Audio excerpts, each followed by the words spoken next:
పోలీసులు మాకు మాట్లాడే అవకాశం ఇవ్వలేదు. మేము వెళ్ళినా కానీ అక్కడ వాళ్ళే వైండ్ ఆఫ్ చేసి కంప్లీట్ చేసి వెళ్ళిపోయారు. దాని తర్వాత మాకు బల్కంపేట ఎల్లమ్మ కళ్యాణం రోజు మా శివశక్తులని జోగినీలను విచక్షణారహితంగా అసలు విచక్షణ లేకుండా ఎలా కొట్టారు. వాళ్ళ బొక్కలు ఊడుతున్నాయి, తలలో ఇంతింత బొడుసులు వచ్చినాయి.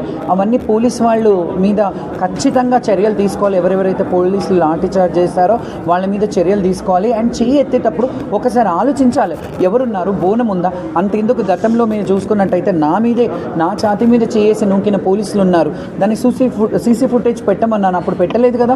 ఎందుకంటే అప్పుడు నడిపించే రాష్ట్రానికి తెలుసు అక్కడ ఏం జరిగిందో. కాబట్టి ఆ అవమానాలు ఎన్నేళ్ళు ఇంకా మేము ఈ అవమానాలు భరించాలి. దేవుడి నైవేద్యం తెచ్చే బిడ్డలము, దేవుడి బిడ్డలుగా మమ్మల్ని భావిస్తారు, దేవుడి భార్యలుగా మమ్మల్ని భావిస్తారు. నగర